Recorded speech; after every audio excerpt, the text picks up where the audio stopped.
Hello दोस्तों, welcome to my YouTube channel. आप सभी का हमारे यूट्यूब चैनल में हार्दिक स्वागत एवं अभिनंदन है। आई होप आप सब अच्छे होंगे।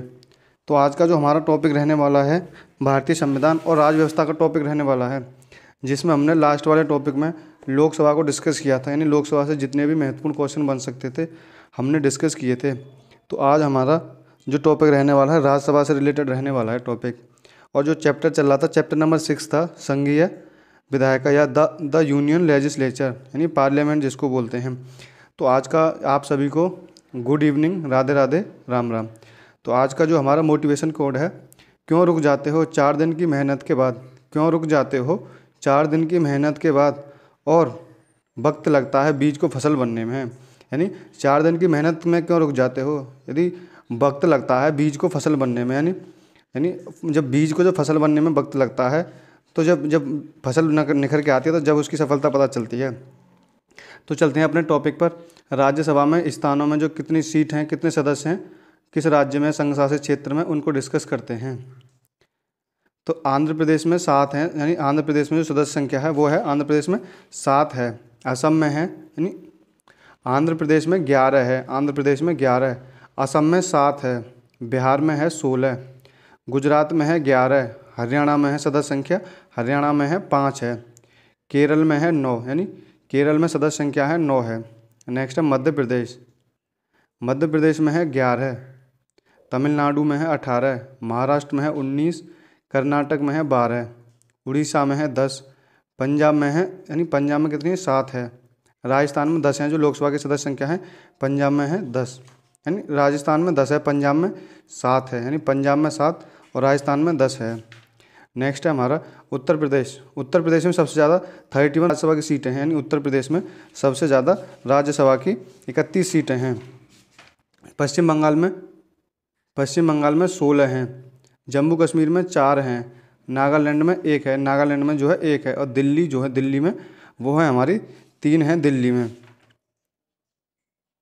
में कितनी है, 3 है। हिमाचल प्रदेश में भी 3 है, मणिपुर में 1 है और त्रिपुरा में भी 1 है, यानी मणिपुर में भी 1 है और त्रिपुरा में भी 1 है। नेक्स्ट है पौंडीचेरी में भी 1 है, मिजोरम में भी 1 है, मेघालय में भी 1 है, अरुणाचल प्रदेश में भी 1 है, सिक्किम में भी 1 है, गोवा में भी 1 है, छत्तीसगढ़ में 5 हैं, यानी छत्तीसगढ़ में 5 हैं। नेक्स्ट है उत्तराखंड में है हमारी 3 हैं। झारखंड में कितनी है, झारखंड में है 6 और तेलंगाना में 7 हैं। तो यानी जो कुल हमारी जो सीट हैं, कुल जो राज्यसभा की सीट हैं वो 233 हैं, यानी 233 हैं जो कुल राज्यसभा की सीट हैं। और राष्ट्रपति जिनको मनोनीत करते हैं वो सीट हैं हमारी 12, यानी राष्ट्रपति जो मनोनीत करते हैं सीट हैं 12।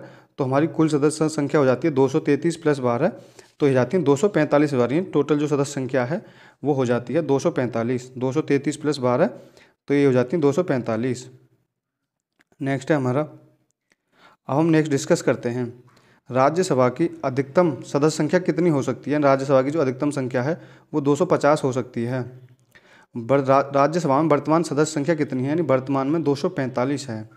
राज्यसभा के लिए कितने सदस्य राष्ट्रपति द्वारा मनोनीत किए जाते हैं, तो 12 सदस्य जो हैं राष्ट्रपति द्वारा मनोनीत किए जाते हैं। नवनिर्मित जम्मू कश्मीर संघ राज्य की राज्यसभा में कितनी सीटें हैं, तो यानी जो जम्मू कश्मीर संघ राज्य की राज्यसभा में 4 सीटें हैं।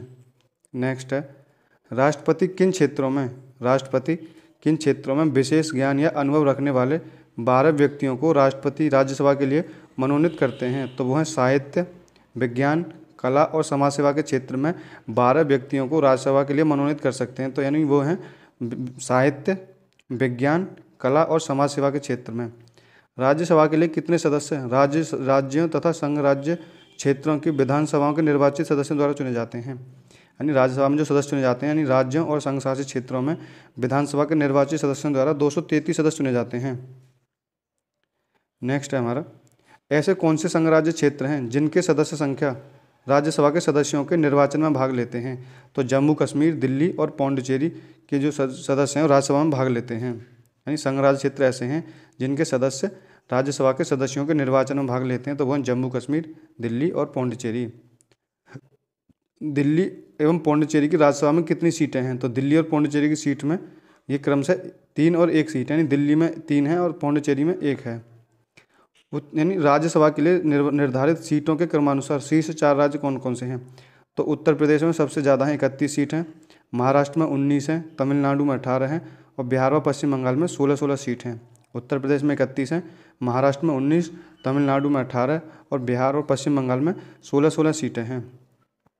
लोकसभा अध्यक्ष तथा उपाध्यक्ष दोनों का कार्यकाल 5 वर्ष का होता है, जबकि राज्यसभा के सभापति या उपराष्ट्रपति का कार्यकाल 5 वर्ष का या एवं उपसभापति का कार्यकाल 6 वर्ष का होता है। जो लोकसभा के अध्यक्ष और उपाध्यक्ष का कार्यकाल 5 वर्ष का होता है और राज्यसभा के जो सभापति हैं उनका कार्यकाल 5 वर्ष एवं उपसभापति का कार्यकाल 6 वर्ष का होता है। लोकसभा अपना त्यागपत्र लोकसभा के उपाध्यक्ष को तथा उपाध्यक्ष अध्यक्ष को देता है, जबकि राज्यसभा का सभापति यानी उपराष्ट्रपति अपना त्यागपत्र राष्ट्रपति को देता है तथा उपसभापति अपना त्यागपत्र सभापति को देता है। तो नेक्स्ट है हमारा भारतीय संविधान के लागू होने के बाद 3 अप्रैल 1952 को काउंसिल ऑफ स्टेट्स नाम से राज्यसभा का सर्वप्रथम गठन हुआ था। यानी जो राज्यसभा का जो गठन हुआ था सर्वप्रथम 3 अप्रैल 1952 को काउंसिल ऑफ स्टेट्स के नाम से गठन हुआ था, जिसकी प्रथम बैठक 13 मई 1952 को हुई थी, जिसके सभापति जो थे उपराष्ट्रपति डॉक्टर सर्वपल्ली राधाकृष्णन थे। 23 अगस्त 1954 को सभापति ने सदन में घोषित किया कि काउंसिल ऑफ स्टेट को राज्यसभा नाम दिया जाना चाहिए। यानी 23 अगस्त 1954 को सभापति ने सदन में घोषित किया कि काउंसिल ऑफ स्टेट को राज्यसभा के नाम से जाना जाएगा। प्रथम लोकसभा का गठन 17 अप्रैल 1952 को, यानी प्रथम लोकसभा का गठन 1952 को तथा बैठक 13 मई 1952 को हुई थी। अतः 13 मई 2002 को भारतीय संसद ने अपना स्वर्ण जयंती मनाया था। यानी 13 मई 2002 को भारतीय संसद ने अपना स्वर्ण जयंती मनाया था। नेक्स्ट है हमारा भारतीय संसद के उच्च सदन की अध्यक्षता कौन करता है? तो उच्च सदन की अध्यक्षता करता है भारत का उपराष्ट्रपति करता है।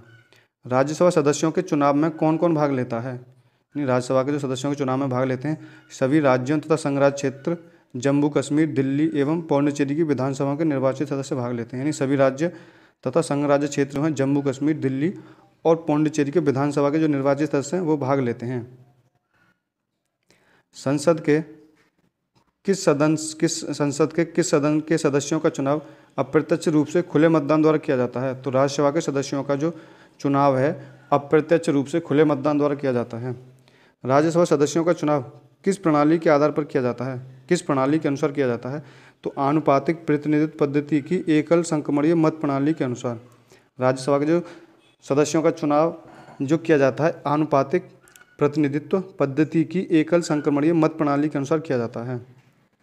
नेक्स्ट है हमारा राज्यों को राज्यसभा में प्रतिनिधित्व किस आधार पर प्रदान किया जाता है? तो जनसंख्या के आधार पर प्रतिनिधित्व किया गया है। न्यूनतम कितनी जनसंख्या पर किसी राज्य को एक स्थान राज्यसभा के लिए आवंटित किया जाता है? यानी न्यूनतम कितनी जनसंख्या पर किसी राज्य को एक स्थान राज्यसभा के लिए आवंटित किया जाता है? तो 10 लाख की जनसंख्या पर एक स्थान राज्यसभा के लिए आवंटित किया जाता है। राज्यसभा का सदस्य निर्वाचित होने के लिए न्यूनतम आयु 30 वर्ष होनी चाहिए। राज्यसभा का जो सदस्य निर्वाचित होने के लिए न्यूनतम आयु 30 वर्ष होनी चाहिए।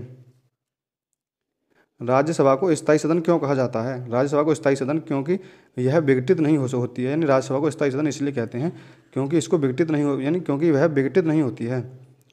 उत्तर प्रदेश से राज्यसभा के लिए कितने सदस्य चुने जाते हैं? तो उत्तर प्रदेश से 31 सदस्य चुने जाते हैं। संसद के किस सदन के एक तिहाई सदस्य हर 2 साल पर अवकाश ग्रहण करते हैं? तो यानी राज्यसभा के जो सदस्य हैं हर 2 साल पर एक तिहाई सदस्य अवकाश ग्रहण करते हैं। नेक्स्ट है हमारा राष्ट्रपति द्वारा राज्यसभा के 12 सदस्यों को मनोनीत किए जाने से संबंधित उपबंध किस देश के संविधान से लिया गया है? तो यानी राज्यसभा में 12 सदस्यों को मनोनीत किए जाते हैं उससे संबंधित उपबंध जो है वो आयरलैंड के संविधान से लिया गया है। यानी राष्ट्रपति द्वारा राज्यसभा में 12 सदस्यों को मनोनीत किए जाने से संबंधित उपबंध किस देश के संविधान से लिया गया है? तो आयरलैंड के संविधान से लिया गया है। तो ये थे हमारे आज के लेक्चर के क्वेश्चन। आई होप आपको हमारा लेक्चर अच्छा लगा होगा। यदि लेक्चर अच्छा लगा हो तो लाइक करें, शेयर करें और लाइक करें और कमेंट करें, ज़्यादा से ज़्यादा अपने दोस्तों में शेयर करें। और अभी तक हमारे चैनल पर नए हैं तो हमारे चैनल को सब्सक्राइब करें। और हमारा लेक्चर अच्छा लगा हो तो ज़्यादा से ज़्यादा अपने दोस्तों में शेयर करें और अपना लेक्चर देखने के बाद अपना फीडबैक ज़रूर दें। Thank you guys. जय हिंद, जय भारत।